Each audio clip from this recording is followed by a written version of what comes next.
ہم اپنا آج کا سبق شروع کرتے ہیں۔ اعوذ باللہ من الشیطان الرجیم، بسم اللہ الرحمن الرحیم۔ شیطان یعید ڈراتا ہے، کم تمہیں، الفقر فقر سے، محتاجی سے۔ الشیطان یعیدکم الفقر، شیطان تمہیں فقر سے، محتاجی سے ڈراتا ہے۔ وَيَأْمُرُ اور حکم دیتا ہے، کم تمہیں، بالفحشاء بے حیائی کے کاموں کا۔ وَيَأْمُرُكُمْ بِالْفَحْشَاء اور تمہیں بے حیائی کے کاموں کا حکم دیتا ہے۔ واللہ اور اللہ تعالی، یعید وعدہ فرماتے ہیں، کم تم سے، واللہ یعیدکم اور اللہ تعالی تم سے وعدہ فرماتے ہیں، مغفرتاً بخشش کا، منہ اپنی جناب سے، وفضلا اور فضل کا، اور اللہ تعالیٰ تم سے وعدہ فرماتے ہیں اپنی طرف سے مغفرت کا اور فضل کا۔ واللہ اور اللہ تعالیٰ، واسع وسعت والے ہیں، علیم جاننے والے ہیں۔ یہ مضمون چل رہا ہے انفاق فی سبیل اللہ اور صدقات کا، اس کی شرائط کیا ہیں، اس کے احکامات کیا ہیں، وہ اللہ تعالیٰ تفصیلاً بیان فرما رہے ہیں۔ اسی میں سے ایک ہدایت اور ایک تلقین وہ بھی ہے جو آج کی آیت میں بیان ہوئی ہے۔ انسان جب خیر اور نیکی اور بھلائی کے کام کی طرف چلتا ہے تو اس کے راستے میں جو رکاوٹیں آتی ہیں ان میں سے سب سے بڑی رکاوٹ شیطان ہے۔ شیطان انسان کو نیکی سے، خیر سے، بھلائی سے روکتا ہے۔ تو اسی طرح جب انسان خیر اور بھلائی کے سلسلے میں انفاق فی سبیل اللہ اور صدقات، جہاں مال خرچ کرنا ہوتا ہے، انسان جب اس طرف چلنا شروع کرتا ہے تو شیطان اس کو کہتا ہے، اللہ کے بندے تو اپنی بھی تو ضرورتیں دیکھنا، اور تو اگر یوں پیسہ لٹاتا رہا ایسے ہی غریبوں پر، مسکینوں پر، یا فلاں پر، فلاں جگہ، تو غریب ہو کے رہ جائے گا، تیرے اپنے خرچے پورے نہیں ہوں گے۔ تو شیطان یہ وسوسے اور یہ خیالات انسان کے دل میں ڈالتا ہے، ڈراتا ہے اس کو۔ اچھا، ایک طرف تو یہ ہے کہ بھائی تیرے اپنے حالات اتنے نہیں ہیں، تو کہاں ان خیر کے کاموں کی طرف جا رہا ہے، تیری دنیا ہے، کر رہی ہے، تو نہیں بھی کرے گا تو کون سا فرق پڑ جائے گا۔ لیکن دوسری طرف یہی پیسہ جو بچانے کی کوشش کر رہا ہے وہ پھر لگواتا بھی ہے۔ لگواتا کہاں پر ہے؟ فحشاء، زیادہ تر گناہوں، برائیوں، بے حیائیوں کے کاموں میں۔ وہاں جب ایسا موقع آتا ہے تو شیطان کہتا ہے، دنیا کہاں سے کہاں پہنچ گئی، تو ابھی تک یہیں بیٹھا ہوا ہے، وہ دیکھو فلاں کیا کچھ کر رہے ہیں، اور تو کیا ہے، کچھ بھی نہیں۔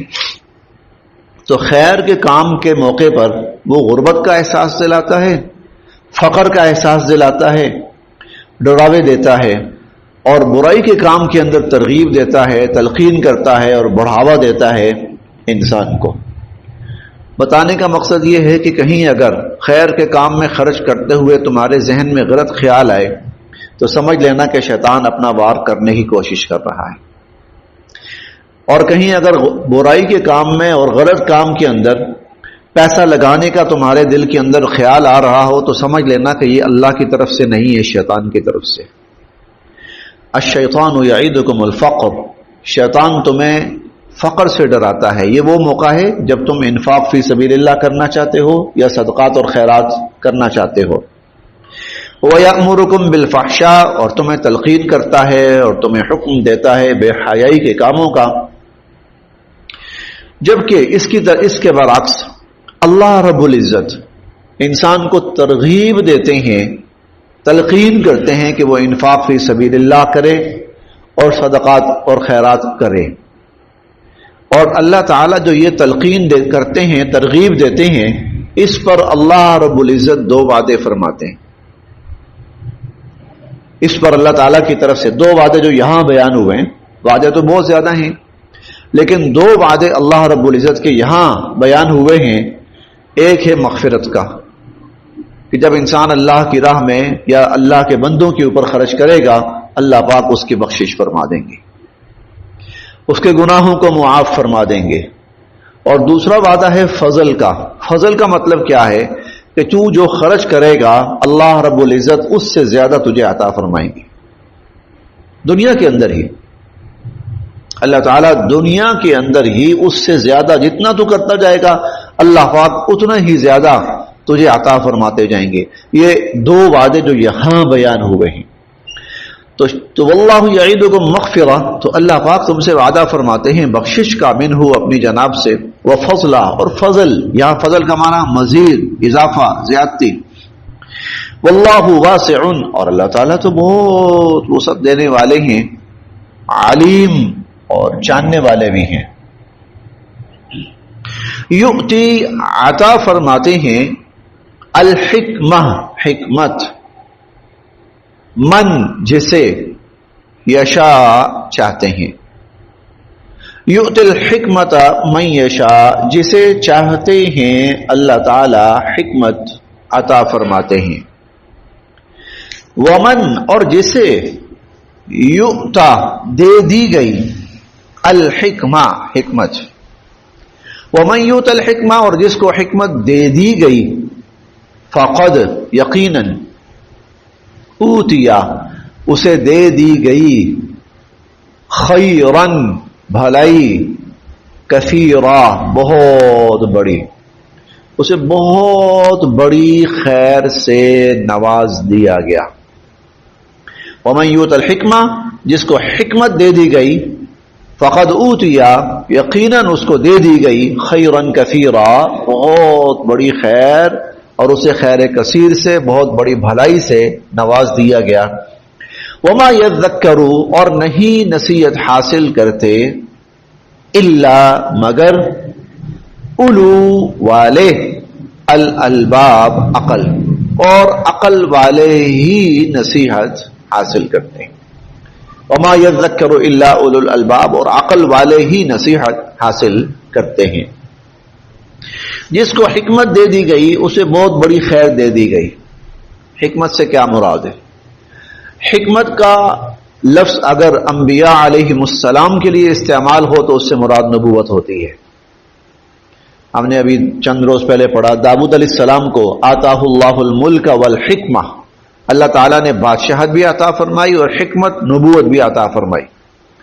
انبیاء علیہم السلام کے لیے یہ لفظ استعمال ہو تو اس سے مراد نبوت ہوتی ہے. انبیاء علیہم السلام کے علاوہ انسانوں کے لیے اور انسانوں کے لیے یہ اصطلاح استعمال ہو تو اس کا مطلب ہوتا ہے فہم، فراست، دانائی، عقل مندی، سمجھ بوجھ. یہ چیزیں، دور اندیشی، عقل مندی، فہم و فراست، دانائی، یہ چیزیں مراد ہوتی ہیں. یؤت الحکمت من یشاء، اللہ تعالیٰ جسے چاہتے ہیں حکمت عطا فرماتے ہیں، اور جس کو حکمت دے دی گئی اسے بہت بڑی خیر دے دی گئی. کیوں؟ اس لیے ایسا شخص زندگی گزارنے کا ڈھنگ سیکھ لیتا ہے، اسے لوگوں کے ساتھ تعلقات استوار کرنے کا سلیقہ اور طریقہ آ جاتا ہے، اسے مشکلات سے نمٹنے کی صلاحیت نصیب ہو جاتی ہے، اور اسے مالی معاملات کو طریقے کے ساتھ اور کفایت شعاری کے ساتھ اور خوش اسلوبی کے ساتھ وہ صرف کرنے کی صلاحیت حاصل ہو جاتی. جی، یعنی وہ زندگی کا ہر معاملہ، چاہے اس کا تعلق لوگوں کے ساتھ تعلقات سے ہو، چاہے اس کا تعلق مالی مشکلات سے ہو، مالی معاملات سے ہو، یا چاہے اس کا تعلق جو مشکلات پیش آتی ہیں ان سے ہو، اللہ پاک اس شخص کو تمام حالات میں، تمام مراحل کے اندر بہترین فیصلہ کرنے کی صلاحیت عطا فرما دیتے ہیں. یہ حکمت ہوتی ہے، یہ حکمت ہوتی ہے. اور جس کو اللہ پاک یہ حکمت عطا فرما دیں، اس سے بڑی کیا خیر ہوگی. اس سے بڑی بلا خیر اور کیا ہوگی؟ فقط اوتی خیرا کثیرا، اسے بہت بڑی خیر سے نواز دیا گیا۔ آپ دیکھیں بہت کم لوگ ایسے ہوں گے، شاید میں کہہ سکتا ہوں کہ 3% یا 4%، جن کو پیسہ استعمال کرنے کا ڈھنگ اور سلیقہ آتا ہوگا۔ بہت کم لوگ، پیسہ استعمال کرنے کا ڈھنگ اور سلیقہ۔ پیسہ بہت لوگوں کے پاس ہوتا ہے، استعمال کسی کسی کو کرنا آتا ہے۔ اکثر جگہ پر پیسہ انسان کو استعمال کر رہا ہوتا ہے۔ جیسے وہ حدیث مبارکہ میں آتا ہے نا، ایک وہ شخص ہے جس کو اللہ نے مال دیا اور مال اس کے اوپر مسلط ہے، اور ایک وہ شخص ہے جس کو اللہ نے مال دیا اور وہ مال کے اوپر مسلط ہے۔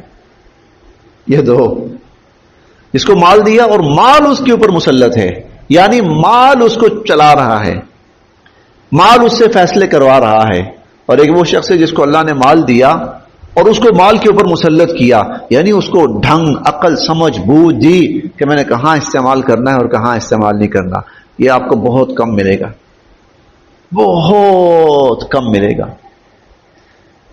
یہ اس کو حکمت کہتے ہیں، جس کو یہ پتا ہو کہاں پیسہ استعمال کرنا ہے، کتنا کرنا ہے، کہاں نہیں کرنا، بالکل نہیں کرنا۔ یہ سمجھداری ہے، جس کو ہم سمجھداری کہتے ہیں، فہم و فراست کہتے ہیں۔ تو اب یہاں پر دیکھیں، یہاں پر اس آیت کو لانے کا مقصد کیا ہے؟ اللہ تعالیٰ جسے چاہتے ہیں حکمت عطا فرماتے ہیں۔ یہاں پر مقصد یہ ہے کہ بھائی یہ جو پیسہ تمہیں ملا ہے، تمہیں کیا سمجھ کہ کہاں استعمال کرنا تمہارے حق میں مفید ہے اور کہاں استعمال کرنا تمہارے حق میں مفید نہیں ہے۔ یہ تو اللہ تمہیں بتا رہے ہیں، ان جگہوں پہ استعمال کرو، ورنہ شیطان تو تمہیں کہیں اور لے جانا چاہتا ہے۔ شیطان تو کہیں اور تم سے پیسہ لگوانا چاہتا ہے۔ آپ دیکھ لیں، آپ کو پورے معاشرے کے اندر لوگ ملیں گے، یا سمجھ نہیں آتی کہ یہ لوگ کر کیا رہے ہیں۔ یہ کون سی جگہ ہے، کون سی تک ہے جہاں پیسہ لگایا جا رہا ہے؟ پیسہ استعمال کرنے کا ڈھنگ بہت کم لوگوں کو آتا ہے، جن کو آتا ہے ان کو اللہ کی طرف سے حکمت دی گئی۔ یؤتی الحکمت من یشاء، موقع کے مطابق فیصلہ کرنا بہت کم لوگوں کو آتا ہے، جن کو آتا ہے یہ وہ لوگ ہیں جن کو اللہ کی طرف سے حکمت دی گئی۔ یؤتی الحکمت من یشاء، خاص طور پر معیشت، چونکہ معیشت کے اوپر انسانوں کے، ملکوں کا، قوموں کا دار و مدار ہوتا ہے۔ معیشت کیسے لے کے چلنی ہے، معیشت کو کیسے، پہلے ہمارے ہوتے تھے بہت سمجھ بوجھ والے لوگ ہوتے تھے پہلے، آپ نے بھی دیکھے ہوں گے، بزرگ دیکھے ہوں گے، اور نہیں بیٹا یہاں نہیں لگانا، بیٹا یہاں پہ لگانا، یہ جگہ ہے، یہ موقع ہے، یہاں نہیں لگانا۔ وہ چیز بہت کم ہوتی جا رہی۔ پیسے کی فراوانی ہے، پیسے کی کمی نہیں ہے، اب پیسے کی فراوانی ہے، ورنہ بچوں کے پاس پہلے پیسہ ہوتا ہی نہیں تھا، پہلے بچوں کے پاس پیسہ ہوتا ہی نہیں تھا۔ اب بچوں کو سمجھ نہیں آتی کہ استعمال کہاں کریں، تو وہ بڑوں کے پاس ہوتا تھا، بڑے ڈھنگ کے ساتھ، بڑے طریقے کے ساتھ، بڑے سلیقے کے ساتھ استعمال کرتے تھے۔ تو ایسے لوگ پھر کامیاب رہے، نسلیں آباد کی انہوں نے، قومیں بنائی انہوں نے۔ ایسے حکمران ہوتے تھے بڑے ڈھنگ کے ساتھ، بڑے کہاں پیسہ خرچ کرنا ہے، کہاں نہیں کرنا، وہ قومیں بنا گئے، وہ ملک بنا گئے، وہ معیشتیں سنوار گئے۔ یؤتی الحکمت من یشاء، اللہ جسے چاہتے ہیں حکمت دیتے ہیں۔ ومن یؤت الحکمت، اب آپ کے ذہن میں سوال پیدا ہو رہا ہوگا تو پھر تو یہ اللہ کا دینا ہے، بندہ کیا کر سکتا ہے اس میں؟ بندہ اس میں کیا کر سکتا ہے؟ جی نہیں، قرآن خود سراسر حکمت ہے۔ اس کا مطلب کیا ہے کہ جو قرآن کو سمجھ جائے گا یہ حکمت اس کو خود بخود مل جائے گی۔ جو قرآن سراسر حکمت ہے، یہ قرآن کریم میں کئی جگہ پہ آتا ہے۔ حضور علیہ الصلوۃ والسلام کی ایک وہ ہے، 3 جگہ پر یہ آیت آئی ہے، 3 جگہ پر۔ یتلو علیہم آیاتہ، آپ لوگوں کو اللہ کی آیات پڑھ کر سنائیں، ویعلمہم الکتاب، کتاب کی تعلیم دیں، والحکمہ، حکمت کی تعلیم دیں۔ یہ حکمت یہی ہے۔ چنانچہ حضور علیہ الصلوۃ والسلام نے انسانوں کو سمجھایا، سکھایا، کہاں کون سا فیصلہ کرنا ہے، کہاں کون سا فیصلہ نہیں کرنا، کب فیصلہ کرنا ہے، کب فیصلہ نہیں کرنا۔ عام انسانوں کو بھی سمجھایا، حکمرانوں کو بھی سمجھایا، قاضیوں کو بھی سمجھایا۔ یہی تو حکمت ہے۔ اور قرآن جو ہے وہ سراسر حکمت ہے۔ دیکھیں قرآن بتا رہا ہے کہ شیطان کن کن جگہوں پر حملہ آور ہوگا۔ جہاں شیطان حملہ آور ہو اس سے اپنے آپ کو بچاؤ. جہاں اللہ پاک تمہیں حکم دیں وہاں خرچ کرو. اب جب وہاں خرچ کر رہے ہو گویا تمہیں حکمت مل گئی, تمہیں سمجھ بوجھ عقل فہم فراست دانائی مل گئی. یؤتی الحکمت من یشاء, اللہ جسے چاہتے ہیں حکمت سے نواز دیتے ہیں. ومن یؤت الحکمہ, اور جس کو حکمت دے دی گئی فقد اوتی خیرا کثیرا, اسے بہت بڑی خیر سے نواز دیا گیا. وما یذکر الا اولو الالباب, اور عقل والے ہی تو نصیحت حاصل کرتے ہیں.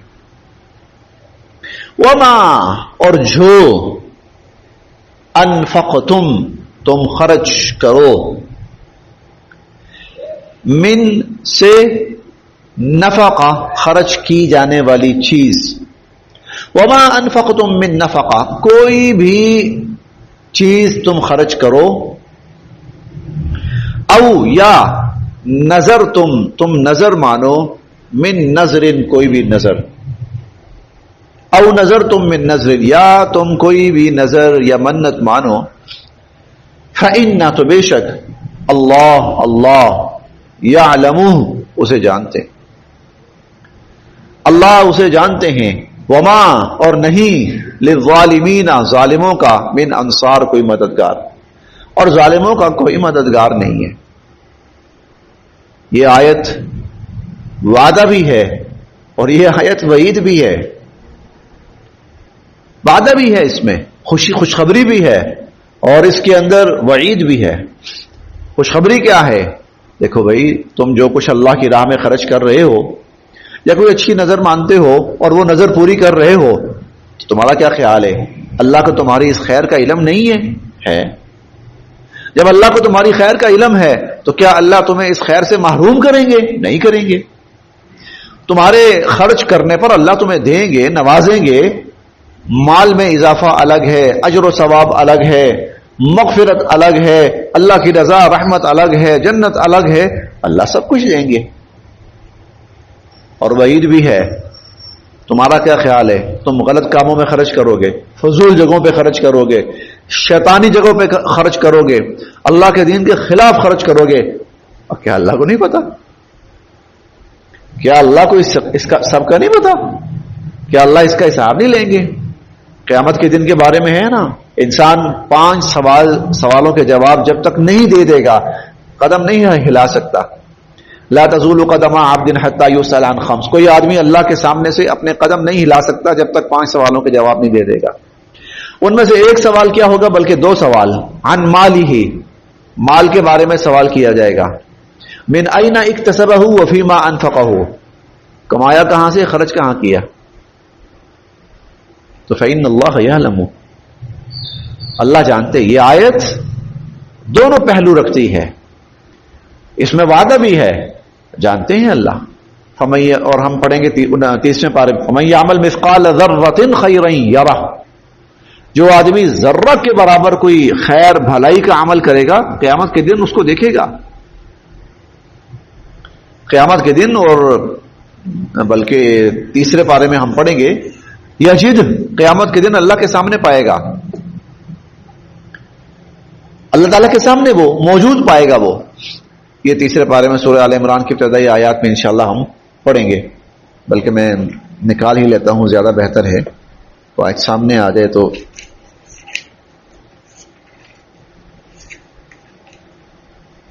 جی, یہ صفحہ نمبر 34 ہے, آیت نمبر 30 ہے.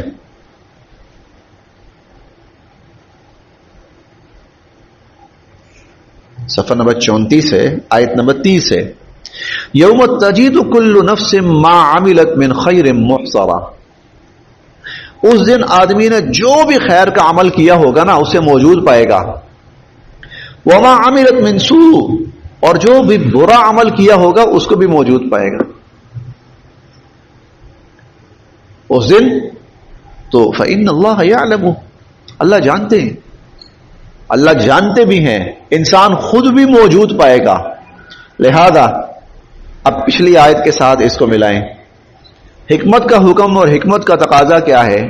وہاں خرچ کرو جہاں خرچ کرنا تمہارے لیے فائدہ مند ہو, اور وہاں خرچ قطعاً نہ کرو جہاں خرچ کرنا تمہارے لیے نقصان کا باعث ہے. وما انفقتم من نفقہ, تم جو بھی چیز خرچ کرو، او نظر تم من نذر، یا تم منت مانو، کوئی خیر کی منت کوئی بھی مانو. منت کا مطلب کیا ہوتا ہے؟ اللہ اگر میرا یہ کام ہو گیا، بشرطے کہ جائز ہو. منت جائز ماننی چاہیے. ناجائز مانے گا تو اللہ وہ بھی جانتے ہیں. ناجائز جائز مانے تو اس کی گنجائش ہے. یہ ہم انشاءاللہ اسی تیسرے پارے میں پڑھیں گے. حضرت عیسیٰ علیہ السلام کی جو نانی صاحبہ ہیں ان کے الفاظ قرآن میں آتے ہیں. اللہ میں نے منت مانی تھی، نظر مانی تھی. میں وہ بھی نکال لیتا ہوں.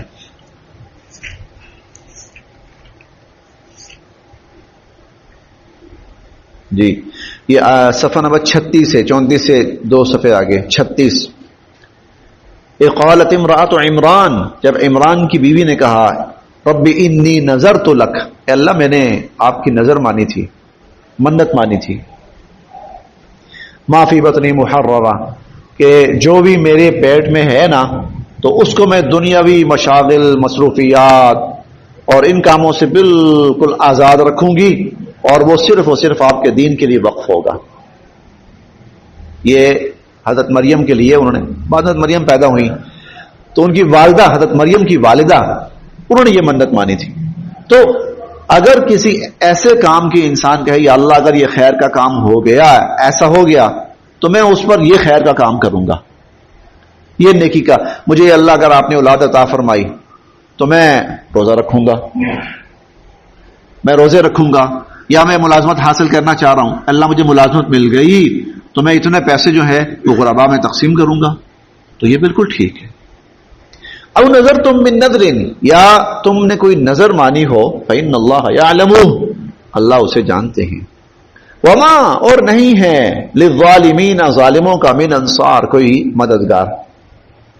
ان، اگر، تبدو، تم ظاہر کر کے دو، الصدقات، صدقات، اگر تم صدقات ظاہر کر کے دو، فنعما، تو کیا ہی اچھا ہے، ہیا، وہ، فنعما ہیا، تو کیا ہی اچھا ہے. اگر تم صدقات ظاہر کر کے دو، فنعما ہیا، تو کتنا اچھا ہے یہ. وَإِن، اور اگر، تخفوہا، تم صدقات کو مخفی رکھو، وَتُؤْتُوهَا، اور دو، الفقراء، فقراء کو، اور اگر تم چھپا کے دو، مخفی طور پہ دو، خفیہ طور پہ دو، فہوا، تو وہ بھی، خیر، بہتر ہے، لکم، تمہارے لیے. فہوا خیر لکم، تو وہ بھی تمہارے لیے، تمہارے حق میں بہتر ہے.